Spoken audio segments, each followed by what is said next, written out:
आज शिव महापुराण जी की कथा के क्रम में आज शिव महापुराण के पार्वती खंड का आज 25वां अध्याय।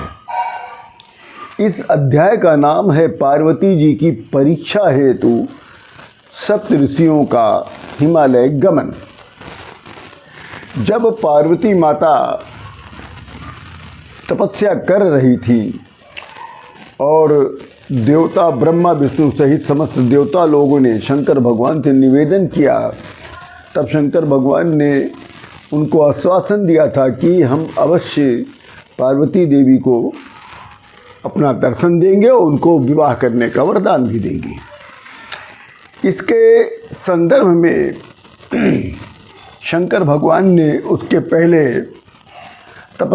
उनकी तपस्या की परीक्षा लेने की विधान निश्चित किया, क्योंकि बगैर तपस्या के कुछ प्राप्त नहीं होता और तपस्या में आई हुई कठिनाइयों को ही परीक्षा कहा जाता है।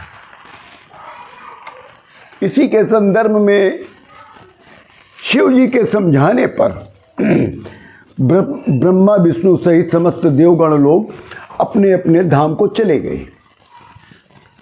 तब शिव जी ने निर्विग्रह आत्मस्थित ज्योति को धारण कर समाधि लेना चाहा, तो वैसे ही पार्वती देवी ने अपनी तपस्या को अत्यंत कठिन कर दिया। अपनी पार्वती देवी ने जैसे शंकर भगवान समाधि लेने चाह रहे थे, वैसे ही पार्वती देवी ने अपनी तपस्या को और दुर्लभ कर दिया। जैसे दुर्लभ कर दिया तो शंकर भगवान विचलित हो गए। जब विचलित हो गए तब उन्होंने सप्त ऋषियों का स्मरण किया। सप्त ऋषि लोग तत्काल उन शंकर भगवान की सेवा में उपस्थित हुए और उनसे उनके चरणों में अपना प्रणाम करके निवेदन किया कि हे महादेव करुणा के सागर, आज्ञा प्रदान करें। जिस सेवा के लिए आपने हमको अवसर प्रदान किया है, इसके लिए हम लोग धन्यभागी हैं, कृपया आज्ञा प्रदान करें। तब शंकर भगवान ने कहा, हे सप्त ऋषियों, आप लोगों को बता दें कि सप्त ऋषि शंकर भगवान के ये 7 शिष्य हैं। तब शंकर भगवान ने कहा कि हे सप्त ऋषियों, इस समय हिमालय की पुत्री पार्वती देवी गौरी शिखर नामक पर्वत पर अत्यंत कठिन दुर्लभ तपस्या कर रही हैं। पार्वती देवी ने अपनी समस्त कामनाओं का त्याग करके केवल मुझसे अर्थात शिव जी से विवाह करने का, उनको पति बनाने के उद्देश्य से ये तपस्या कर रही है। अतः आप लोग वहाँ पर जाएं और पार्वती देवी की प्रेम की परीक्षा लें। आप लोग इस समय, शंकर भगवान कहते हैं, आप लोग इस समय इस परीक्षा में छल का भी प्रयोग कर सकते हैं। हमारे तरफ से आप निश्चिंत रहें, ये आपका किया गया छल क्षमा योग्य रहेगा। आप, ये मेरी आज्ञा है कि छल युक्त से उनका परीक्षा लें और हो सके जितनी भी कोशिश करें, आप प्रयत्न करें कि पार्वती देवी की तपस्या भंग हो जाए, वो अपने घर को जाए। ये मेरी आज्ञा है, संशय ना करें आप। तत्क्षण शिव जी की आज्ञा प्राप्त करके सप्तऋषि लोग गौरी शिखर नामक पर्वत पर चले गए। जब ये पर्वत के पास पहुंचने वाले थे सप्तऋषि लोग, तो उन्होंने दूर से देवी जी को देखा। तो देवी जी को किस रूप में देखा? उन्होंने देखा दूर से पार्वती देवी को तब सिद्धि के रूप में देखा। उन्होंने दूर से देखा कि एक जैसे कोई एक मंत्र देखा। तब उनको ये ज्ञात हो गया कि ये स्वयं माँ जगदम्बा हैं। तो उन्होंने दूर से ही पहले उनके चरणों में प्रणाम किया है। फिर उनके पास पहुंचकर शिव जी की आज्ञा का प्रयोग किया, उन्होंने उनका पालन किया। कहा पहुँच के कि हे हिमालय की पुत्री पार्वती देवी, तुम किस उद्देश्य से ये तपस्या कर रही हो? इस तपस्या से आप किस देवता को प्रसन्न करना चाहती हैं और आप इस तपस्या से आप क्या प्राप्त करना चाहती हैं, ये हमसे कहिए। तब पार्वती देवी कहती हैं पर सभी सप्तऋषियों को प्रणाम करके कि हे मुनियों, आप लोग मेरी बात को सुनकर हंसेंगे, क्योंकि मेरी जो बात है वो असंभव से संभव को प्राप्त करना, अर्थात मैं असंभव वाली बात करूंगी, जिस कारण आप लोग मेरा व्यंग उड़ाएंगे, मजाक करेंगे, परिहास करेंगे। फिर भी मैं कहने में संकोच जरूर हो रहा है, परंतु आप लोग पूछ रहे हैं, इसलिए मैं आप लोगों को अपने असंभव बात को बताना चाहूँगी। पहली चीज़ तो यह है, सप्तऋषियों को मैं असंभव को प्राप्त करना चाहती हूँ। ये जो मेरा मन है सप्तऋषियों, ये दूसरे के बस में हो गया है। ये मेरा हृदय जो है अब मेरे अधिकार में नहीं रहा।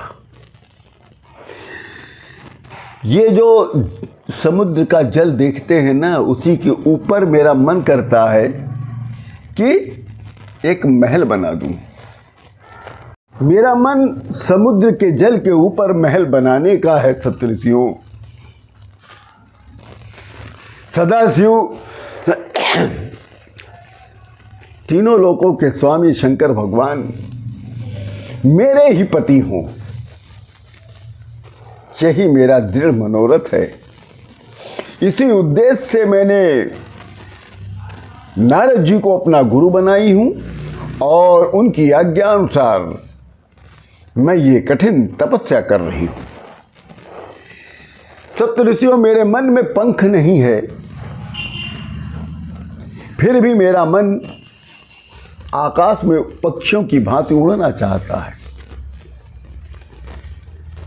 आशा है कि आप लोग मेरे इस बात को समझ गए होंगे और मेरी आशा भी है, आशा ही नहीं पूर्ण विश्वास है कि मेरी इस असंभव वाली बात को, मेरी इस असंभव कामना को सदाशिव अवश्य पूरी करेंगे।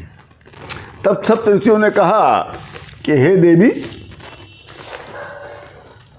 व्यर्थ में अपने आप को पंडित मानने वाले नारद का चरित्र तो हम लोग अच्छी तरह से जानते हैं। आप नहीं जानती हैं, नारद जो हैं बड़े नीच चरित्र के हैं। इनके बहकावे में आप कैसे आ गई? नारद महा झूठा है। नारद दूसरे के चित्त को बहकावे में डाल देता है, जिससे केवल हानि होती है।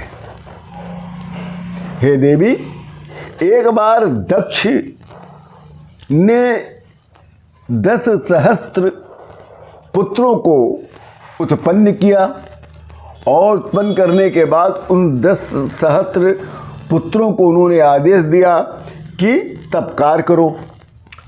तो ये लोग तपस्या करने के लिए नारायण सरोवर पे गए। वहाँ पर नारद जी पहुँच गए और नारद जी ने पतन कौन सा उनको उपदेश दे दिया दक्ष के 10 सहस्त्र पुत्रों को। तो वो पुत्र तपस्या को त्याग कर वो विरक्त हो गए। कहाँ चले गए किसी को नहीं पता और लौट कर अपने घर को भी नहीं आए। जब ये बात दक्ष को पता चला तो बहुत दुखी हो गए। फिर इसके उपरांत दक्ष ने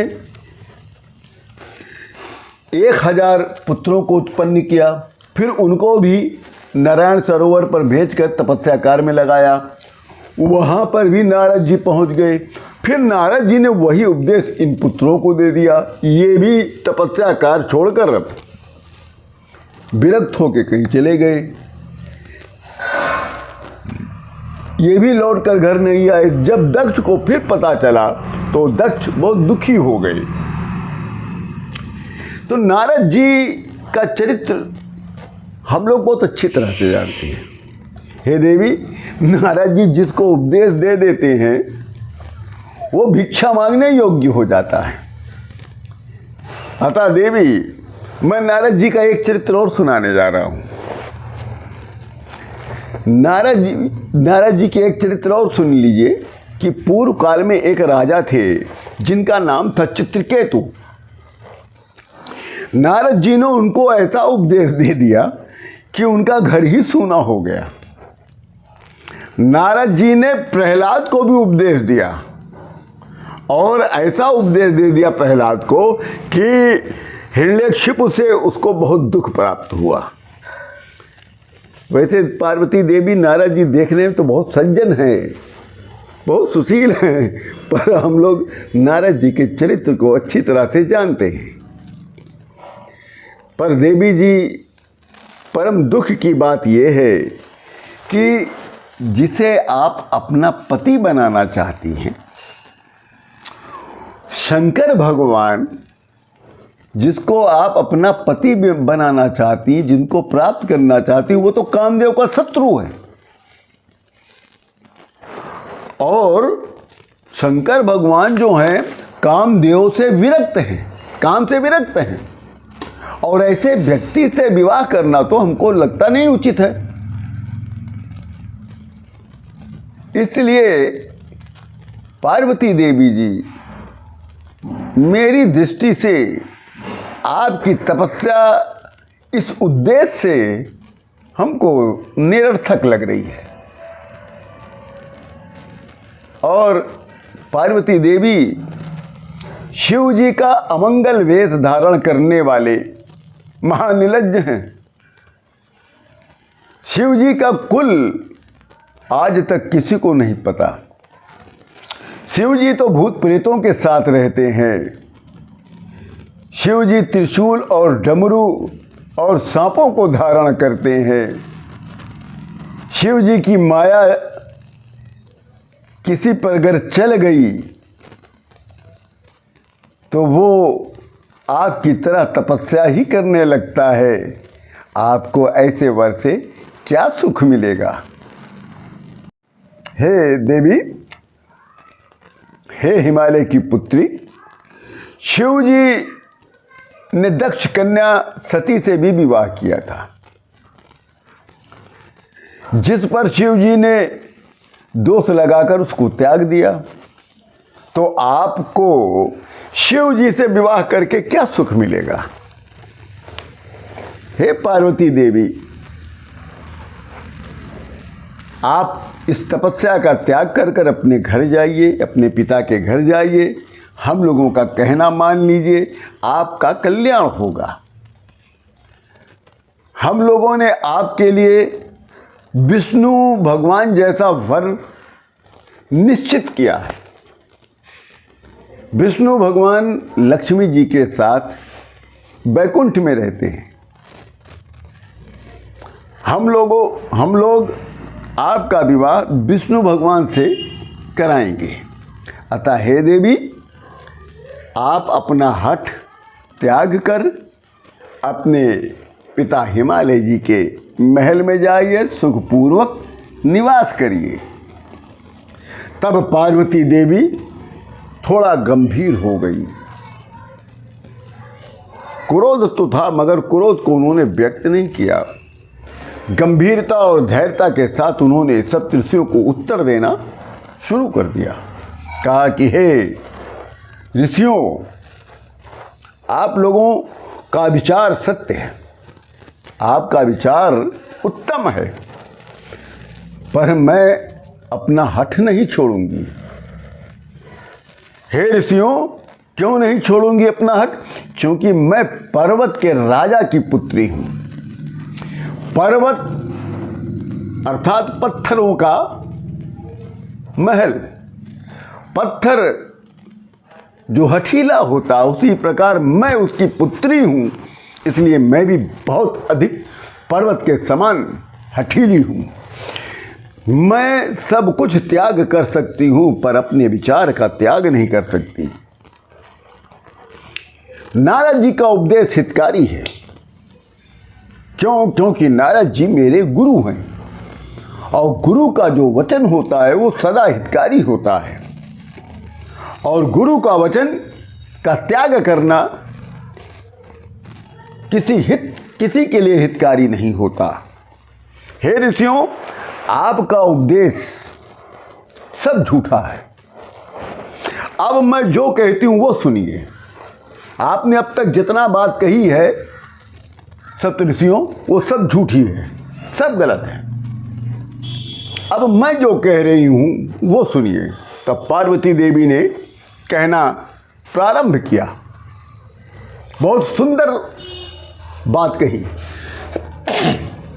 कहा कि हे सप्त ऋषियों, विष्णु भगवान सर्व गुणालय है, समस्त गुणों से संपन्न है। विष्णु भगवान वैकुंठ में निवास करते हैं और आपने शिव जी को निर्गुण और निर्विकार बताया।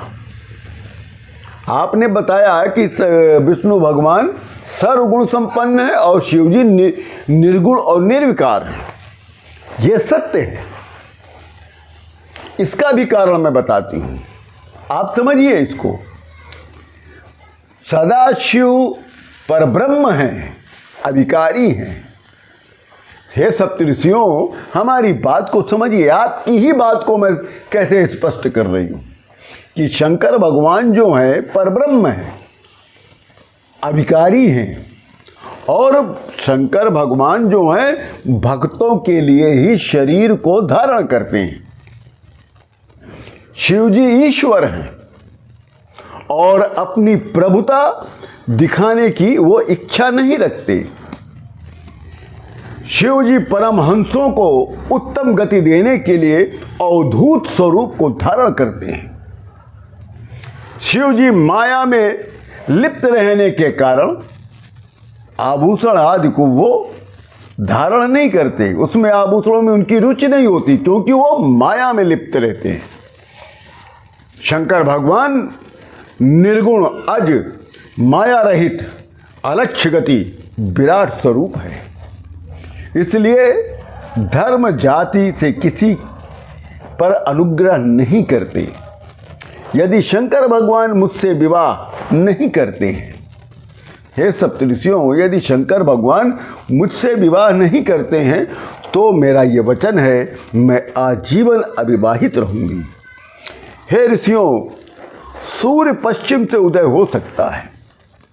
सूर्य जो है पूरब के बजाय पश्चिम से उदय हो सकता है और सुमेर पर्वत जो स्थिर है वो चलायमान भी हो सकता है। अग्नि में शीतलता भी प्रकट हो सकती है और कमल जो है समुद्र जल के बजाय वो पत्थरों पर भी खिल सकता है। परंतु पार्वती देवी यानी हिमालय की पुत्री पार्वती देवी मैं स्वयं अपने इस हट का त्याग नहीं कर सकती। इसलिए सप्तऋषियों, आप सभी लोगों को मेरा सादर प्रणाम। इसी के साथ ये शिव महापुराण के पार्वती खंड का ये 25वां अध्याय आज पूर्ण होता है। आप सभी लोगों को सादर प्रणाम।